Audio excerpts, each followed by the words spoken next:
നമ്മുടെ കൂടെ ജീവിക്കുന്ന സഹോദരങ്ങളിൽ ചിലർ വീടൊരു സ്വപ്നമായി കൊണ്ടു നടന്ന് അതോടെ മണ്ണടിഞ്ഞു പോകുന്നവരായിരുന്നു. കാരണം വീട് യാഥാർത്ഥ്യമാകാറില്ല. അതാണ് പരിഹരിക്കണമെന്ന് കണ്ടുകൊണ്ട് ലൈഫ് മിഷൻ പ്രവർത്തനം ആരംഭിക്കുന്നത്. ലൈഫ് മിഷനിലൂടെ 5 ലക്ഷം വീട് എന്തായിരുന്നു അന്ന് പ്രഖ്യാപിച്ചത്. ഇപ്പോൾ എത്രയായി? 4.5 ലക്ഷത്തിലധികം വീടായി. 4.5 ലക്ഷത്തിലധികം വീട്ടിൽ അവർ താമസിക്കുകയാണ്. ബാക്കിയുള്ളത് ഏതാനും മാസങ്ങൾ കൊണ്ട് പൂർത്തിയാക്കാനാവും. അപ്പോൾ ഇതുപോലുള്ള സാമൂഹ്യ പ്രതിബദ്ധതയോടെയുള്ള ഇടപെടൽ കേരളത്തിൽ നടക്കുന്നത് പാവപ്പെട്ടവരോടുള്ള പ്രതിബദ്ധതയുടെ ഭാഗമായിട്ട് കൂടിയാണല്ലോ. മറ്റേതെങ്കിലും ഒരു സംസ്ഥാനം ഇത്തരം പരിപാടികൾ നടക്കുന്നതായിട്ട് കാണാൻ പറ്റുമോ? ഇവിടെ തന്നെ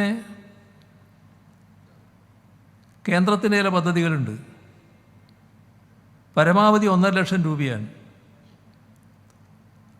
ആ പദ്ധതി അനുസരിച്ച് വീട് നിർമ്മിക്കുമ്പോൾ 4 ലക്ഷം രൂപ ചെലവിട്ട് കേരളത്തിൽ വീട് നിർമ്മിക്കുമ്പോൾ 1.5 കഴിഞ്ഞുള്ള 2.5 സംസ്ഥാന സർക്കാരാണ് വഹിക്കുന്നത്, സംസ്ഥാനത്താണ് വഹിക്കുന്നത്. പക്ഷേ കേന്ദ്ര സർക്കാർ പറയാണ് ആ വീടിന് മുന്നിൽ ഒരു ലോഗോ വെക്കണം, അതിൽ ചില ഫോട്ടോ അടക്കം.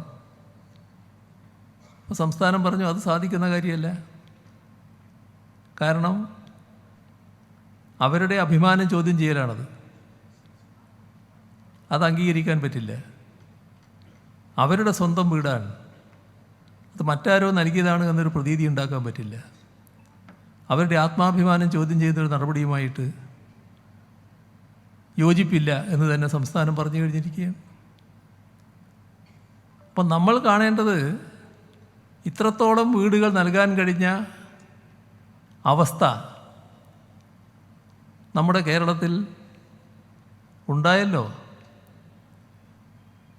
ഇതുപോലുള്ള കാര്യങ്ങളിൽ ഗവൺമെൻറ് തീരുമാനിക്കുന്നു. നല്ല അർപ്പണബോധത്തോടെ തന്നെ ജനങ്ങൾ മുന്നിട്ടിറങ്ങി കാര്യങ്ങൾ ജീവനക്കാർ അർപ്പണബോധത്തോടെ മുന്നിട്ടിറങ്ങി പ്രവർത്തിക്കുന്നതിൻ്റെ ഭാഗമായിട്ട് കൂടിയാണല്ലോ ഇതെല്ലാം വിജയിച്ചു വരുന്നത്. അതാണ് ഞാൻ നേരത്തെ പറഞ്ഞത്, നല്ല രീതിയിൽ ജീവനക്കാർ പൊതുവെ സഹകരിച്ചിട്ടുണ്ട് എന്നുള്ളത്. ഇതുമാത്രമല്ല, മറ്റ് രംഗങ്ങളെടുത്താലും ഇതേ നിലയിൽ തന്നെയാണ് കാണാൻ കഴിയുക.